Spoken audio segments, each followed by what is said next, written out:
Hello everyone. मेरा आज का टॉपिक जो मैं आप लोगों के साथ डिस्कस करने जा रही हूँ वो है कार्बन एंड इट्स कंपाउंड्स से, जो कि 10th क्लास का यूनिट है। हमारा टॉपिक रहेगा आइसोमेरिज्म। आइसोमेरिज्म जो है ये एक फिनोमिना है जो कि केमिकल कंपाउंड्स शो करते हैं, ऑर्गेनिक कंपाउंड शो करते हैं। इट इज़ द प्रोसेस जिसमें क्या होता है कि कंपाउंड्स जिनका सेम मॉलिक्यूलर फार्मूला हो लेकिन उनका स्ट्रक्चर फार्मूला डिफरेंट हो, उनको हम कहते हैं आइसोमर्स। ऐसे कंपाउंड्स जो सेम मॉलिक्यूलर फार्मूला शो करते हैं लेकिन उनका स्ट्रक्चर फार्मूला डिफरेंट होता है, उनको हम आइसोमर्स कहते हैं। आइसोमर्स जो फिनोमिना शो करते हैं उस फिनोमिना को आइसोमेरिज्म बोला जाता है। The phenomena shown by isomers is known as isomerism. अब ये जो आइसोमर्स होते हैं मतलब जिनका मॉलिक्यूलर फार्मूला सेम होता है लेकिन केमिकल प्रॉपर्टीज़ उनकी अलग होंगी, फिजिकल प्रॉपर्टीज़ अलग होंगी। अब ये प्रॉपर्टीज़ में डिफरेंस किस वजह से आ रहा है, उसका रीज़न क्या है? Due to the difference in the relative arrangement of various atoms present in their molecules. अब उनके जो मॉलिक्यूल्स हैं उनमें एटम्स की जो अरेंजमेंट है वो डिफरेंट होने की वजह से उनकी फिजिकल और केमिकल प्रॉपर्टीज़ दोनों डिफरेंट होंगी। अब मैंने बात की मॉलिक्यूलर फार्मूला की, तो सबसे पहले मैं आपके साथ डिस्कस करना चाहूँगी कि मॉलिक्यूलर फार्मूला क्या होता है। मॉलिक्यूलर फार्मूला जो है ये हमें एग्जैक्ट नंबर बताता है डिफरेंट एटम्स का जो कि प्रेजेंट हैं किसी भी कंपाउंड में। Exact formula for showing the number of different atoms present in a compound.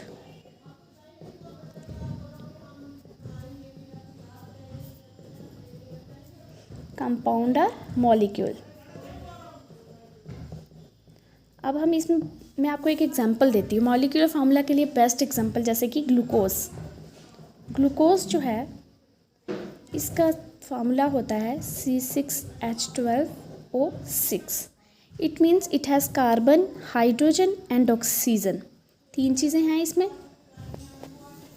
Carbon के 6 हैं, हाइड्रोजन के 12 हैं और ऑक्सीजन के 6 एटम्स हैं।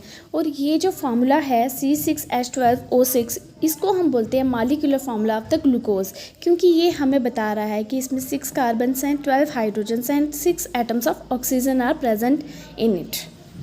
अब हम अगर स्ट्रक्चर फार्मूला की बात करें, स्ट्रक्चर फार्मूला क्या आ गया कि डिफरेंट टाइप से किस तरह से डिफरेंट एलिमेंट्स जो डिफरेंट एटम्स हैं किसी मॉलिक्यूल में वो किस तरह से प्रेजेंट है। मैं आप एक एग्जांपल बताती हूँ, पेंटेन की एग्जांपल। पेंटेन का फार्मूला क्या है हमारे पास? Molecular formula is C5H12। अब हम इसके आइसोमर्स शो करते हैं। आइसोमर्स में सबसे पहले हम सिंपल पेंटेन बनाते हैं। 1 2 3 4 5 कार्बन्स। 1 2 3 4 5 कार्बन्स। अब हमें क्या करना है, जो टर्मिनल्स वाले कार्बन हैं उनके साथ 3 हाइड्रोजन लगा देने हैं। 1 2 3 4 बॉन्ड्स, 1 2 3 4 बॉन्ड्स कंप्लीट हो गए। Carbon is tetravalent in nature, everyone knows it. अब बाकियों की भी हम वैलेंसी पूरी कर देते हैं। 1 2 3 4 1 2 3 4 1 2 3 4। अब इनके साथ हमें हाइड्रोजन लगाने हैं। 1 2 3 4 5 6 7 8 9 10 11 12। ये हमारे पास आ गया 5 कार्बन्स हैं, तो हम वर्ड रूट यूज़ करेंगे पेंट। सबके सब सिंगल बॉन्ड्स हैं इसलिए हम इसके साथ एन लगाएंगे, तो दैट इज़ पेंटेन। ये हमारे पास स्ट्रक्चर फार्मूला आ गया पेंटेन का। अब हम एक और लेते हैं, उसमें हम क्या करते हैं, उसमें हम ये 4 कार्बन्स लेते हैं। 1 2 3 4। अब ये 5th नंबर वाला जो कार्बन है ना, इसको हम किसी और कार्बन के साथ, इन चारों में से किसी और कार्बन के साथ लिंक करते हैं। अगर हम इसके साथ लगाएंगे तो सेम स्ट्रक्चर रहेगा, अगर इसके साथ लगाएंगे फिर भी सेम स्ट्रक्चर रहेगा, इसलिए हमें इन 2 में से किसी के साथ लगाना है। तो मैं इस कार्बन को इस पोजीशन पे ले चलती हूँ, नंबर 3 कार्बन पे। तो यहाँ पर आ जाएगा ये CH3 along with this hydrogen, ये यहाँ पर चला जाएगा। अब इन कार्बन्स के साथ बॉन्ड पूरे कर लो। 1 1 2 3 4 1 2 3 4 1 2 3 4 1 2 3 4। अब ये जो हैं इन सब के साथ हाइड्रोजन लगा लो, 1 2 3 4 5 6 7 8 9।